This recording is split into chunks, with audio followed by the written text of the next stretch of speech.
Boa tarde a todos. Gostaria muito de parabenizar a equipe e agradecer o convite para participar desse simpósio de estudos sobre matemáticas islâmicas. Bom, espero que todos estejam bem, né, nesse momento bastante complicado.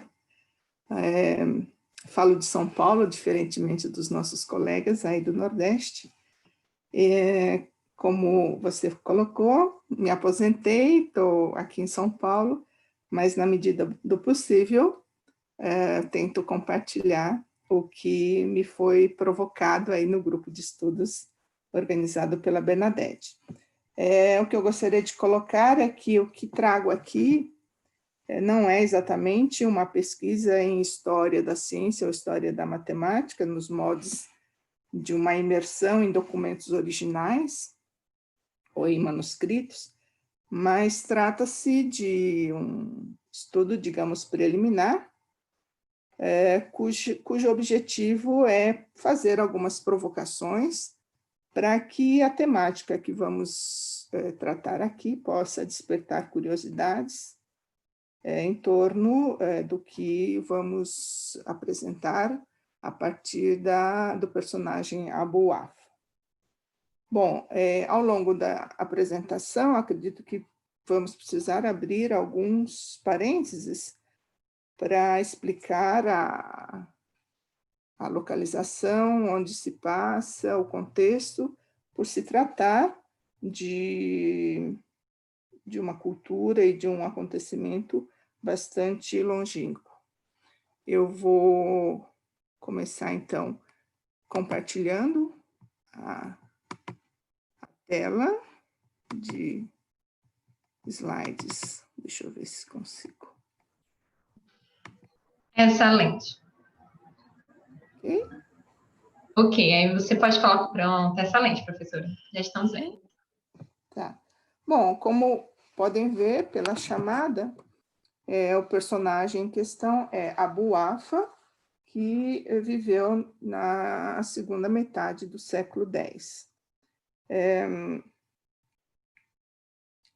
O que particularmente me interessou aqui no trabalho de Abu Wafa foi o aspecto do diálogo que ele estabelece entre a matemática dos intelectuais da época, né, dos, digamos, estudiosos da época, com a vida prática. E, para início de conversa, eu trago aqui algumas imagens para provocar, né, o que essas imagens remetem para nós hoje, né, que vivemos tão distante daquela cultura e daquele período. O que essas imagens trazem, que lugar você imagina? Na realidade, um dos muitos legados da cultura islâmica medieval está guardado nas arquiteturas e nos ornamentos, nos ladrilhos, principalmente, que ornam principalmente os templos religiosos islâmicos.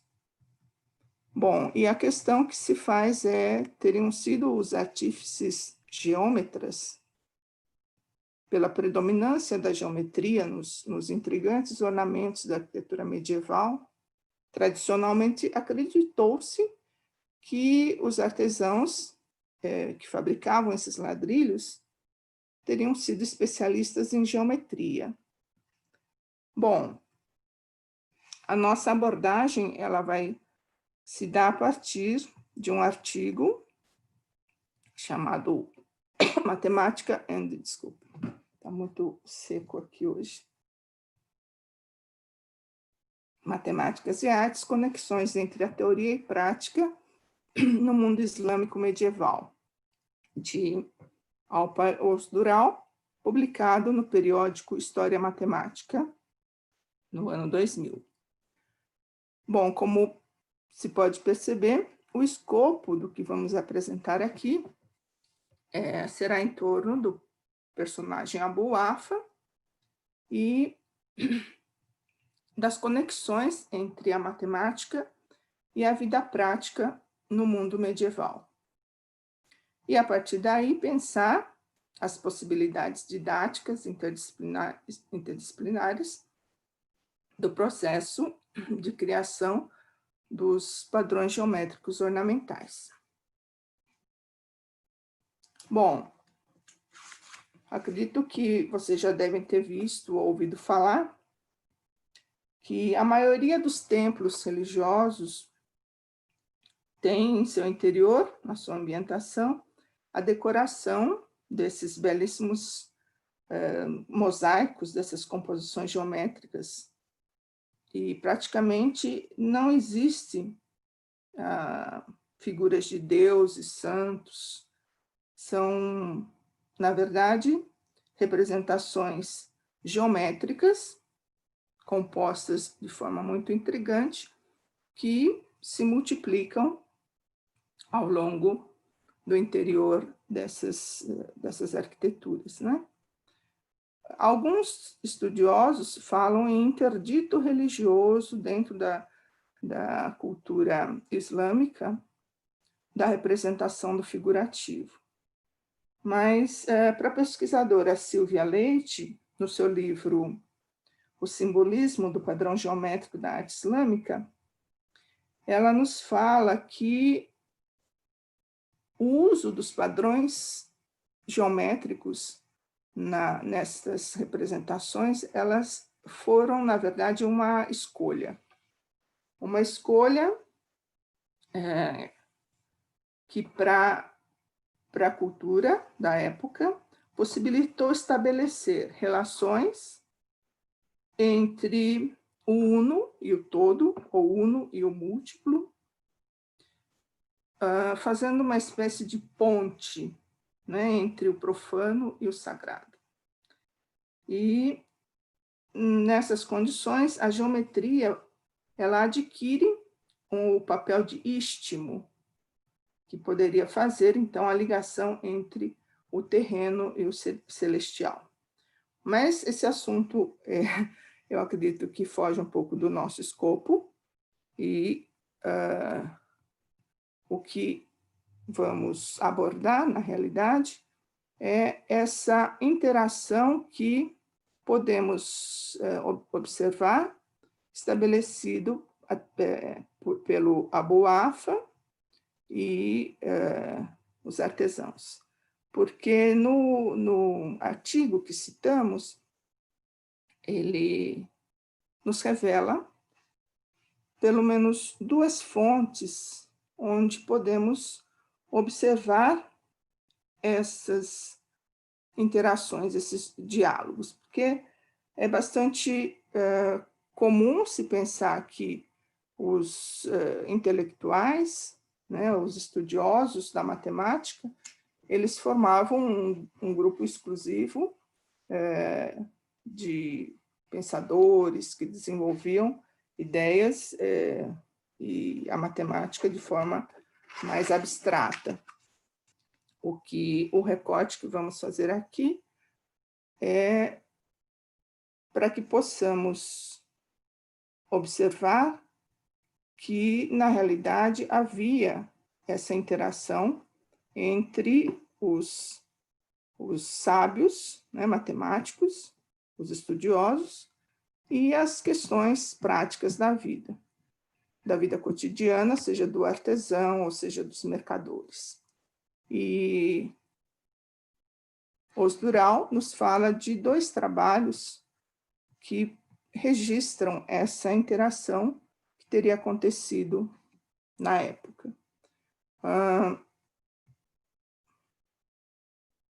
Um dos livros tem a autoria de Abu Afa, o outro, um pouco tardio, fala sobre as conexões das figuras, mas este é anônimo. Então, são duas fontes citadas pelo Osdural que registram essa interação entre a geometria dos estudiosos e a arte da ornamentação. Então, nós vamos nos pautar nos escritos de Abu Wafa, especificamente aquela que estabelece a conexão entre os estudiosos e os artistas, os artesãos. Abu Wafa, como foi colocado, ele viveu na segunda metade do século X e, como a maioria dos personagens da época, tem um nome bastante longo, que normalmente registram a genealogia. A palavra Ibn significa filho, e no final o Al-Budjani vai indicar o local de onde ele vem. E Muhammad ibn Yahya ibn Ismail ibn al-Abbas al-Bujani. Al-Bujani significa que ele teria vindo da região de Budjan ou Jam. Como a Bernadette já apresentou, estamos falando de acontecimentos aqui da região do norte da Península Arábica, pelo mapa mais antigo, nós podemos observar aqui que a região de onde parte Abu Wafa, ela está no centro da Rota da Seda, que interliga a Europa, hoje Europa, e até a Ásia, né? Marco Polo, por exemplo, teria feito esse caminho aqui continental, passando por toda essa região que estamos falando.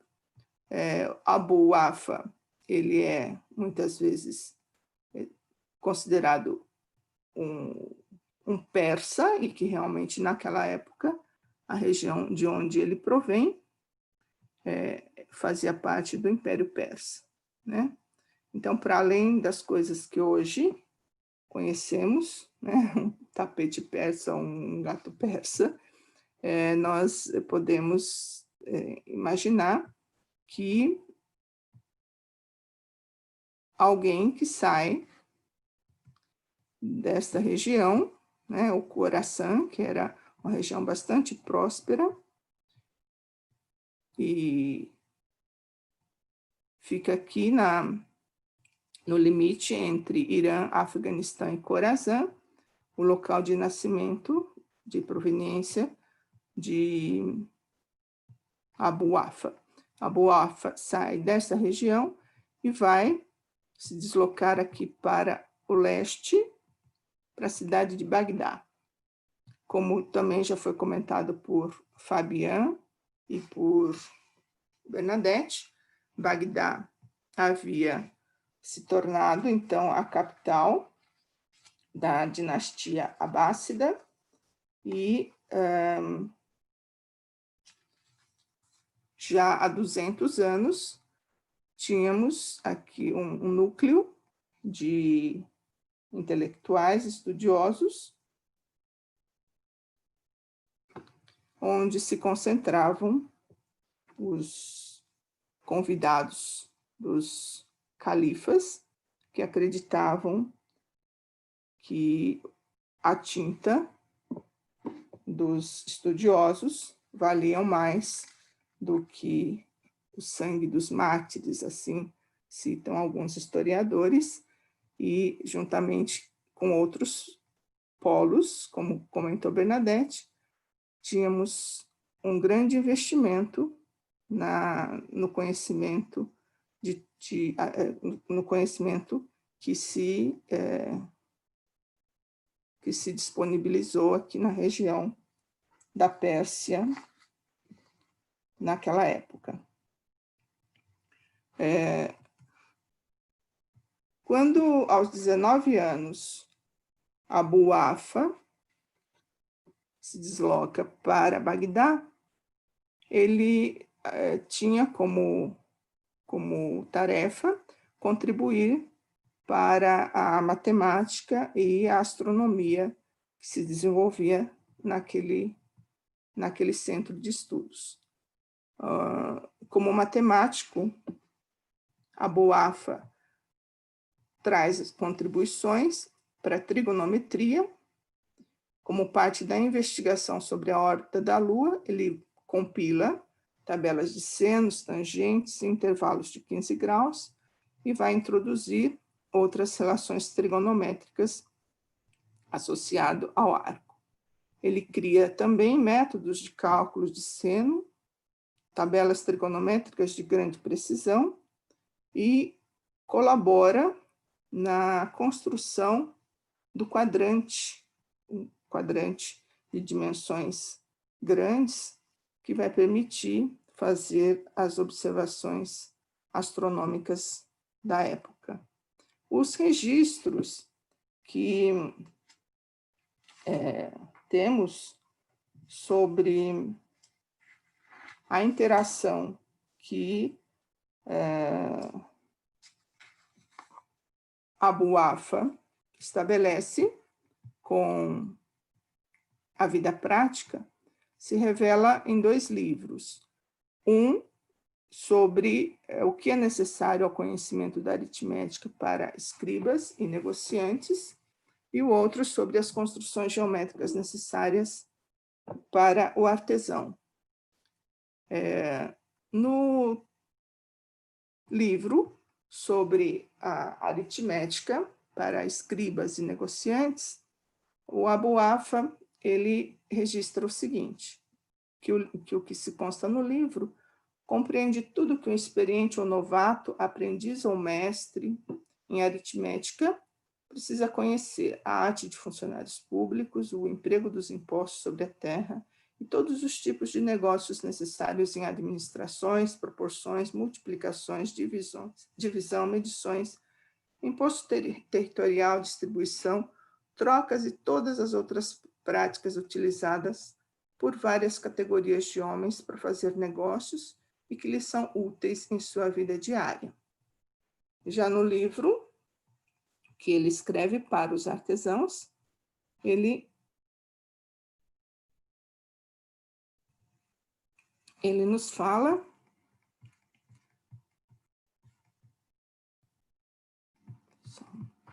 sobre a dificuldade, os modos distintos que os matemáticos e os artesãos tinham em relação na relação com a geometria.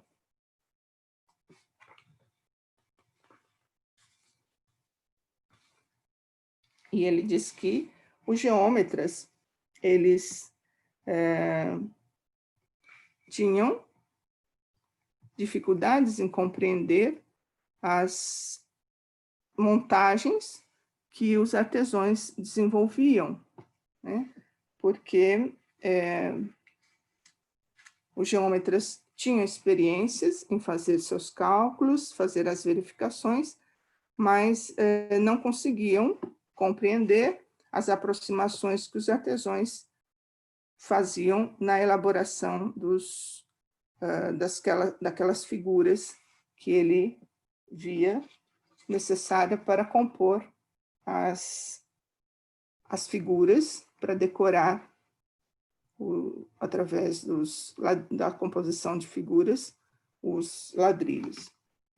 O livro que se trata, ele é composto de 13 capítulos e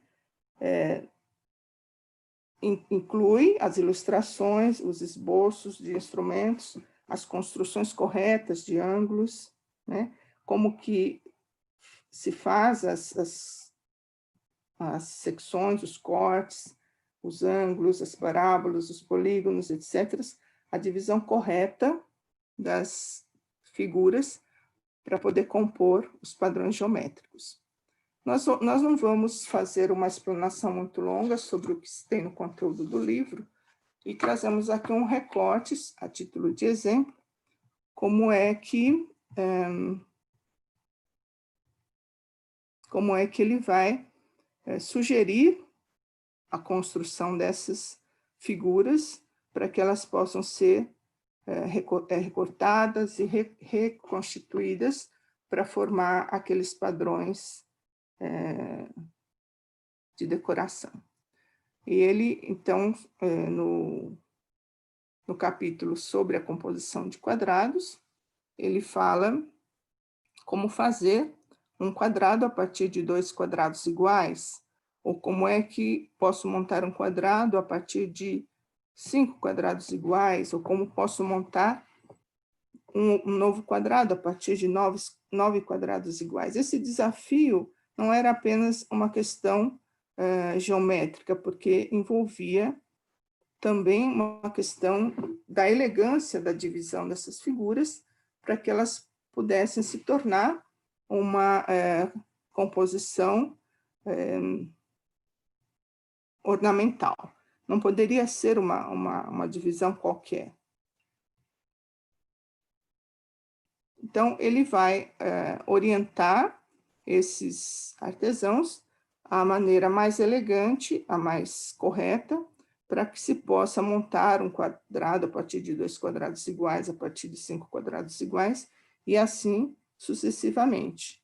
Havia, porém, alguns desafios que, para os artesãos, aquela forma de proceder não trazia grandes problemas, porque eles não levavam em conta a questão do cálculo da área, do cálculo geométrico das figuras. Por outro lado, quando se tratava de propor esses desafios geométricos para os estudiosos, as divisões que eram sugeridas não possibilitavam compor os ornamentos de forma satisfatória. Então, diante desses impasses, Abu Wafa ele vai sugerir e, ao mesmo tempo, orientar e esclarecer por que esse modo de divisão não está correto e por que esse é o modo mais simples, mais elegante, mais correto.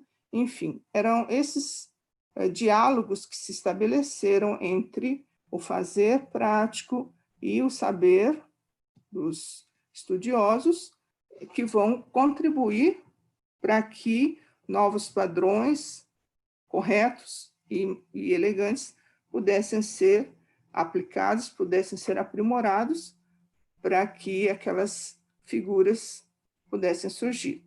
Na questão dos erros, do desafio, nós podemos identificar a questão de como que eu posso transformar 3 quadrados iguais em um quadrado cujas figuras pudessem proporcionar uma composição interessante.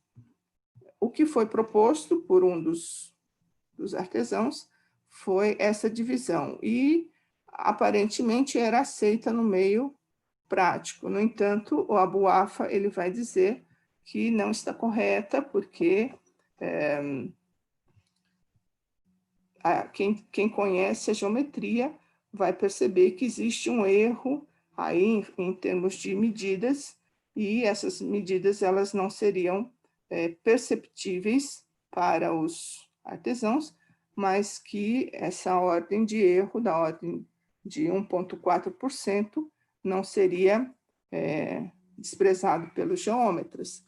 E ele sugere, então, outras formas de representação. E aqui ilustramos essa possibilidade que Abu Wafa sugeriu. Aqui fazemos só um recorte, na realidade, para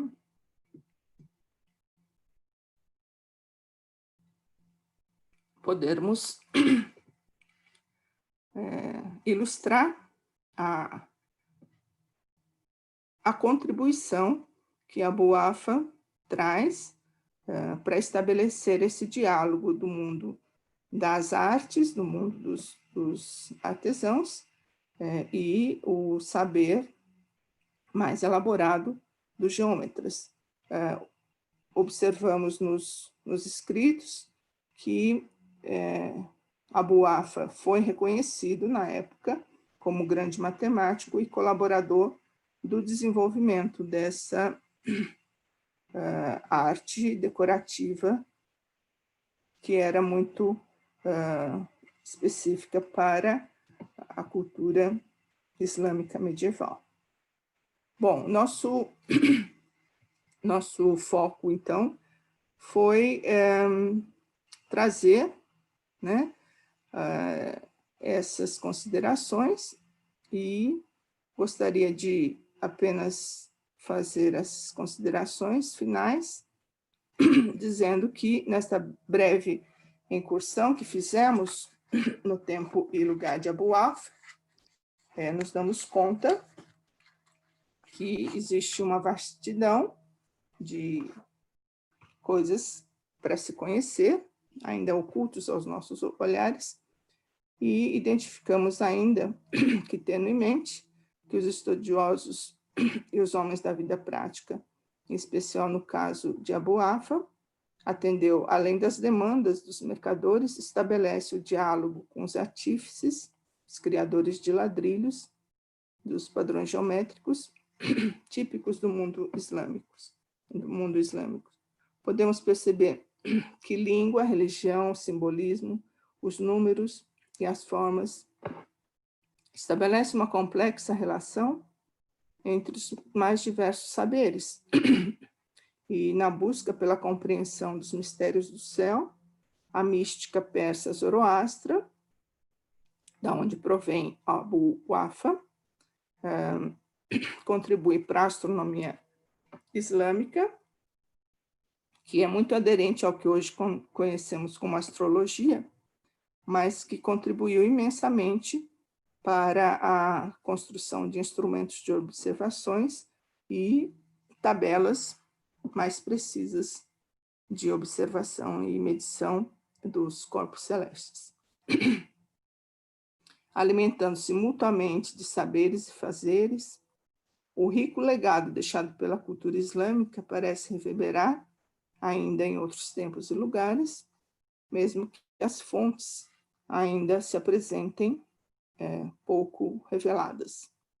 Então, nesse trabalho, nós buscamos fazer, então, um recorte da interação que se estabelece entre o universo dos estudiosos da matemática e os artífices do mundo islâmico medieval.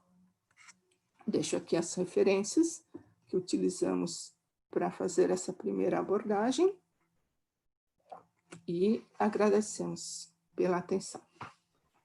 Um bom simpósio a todos.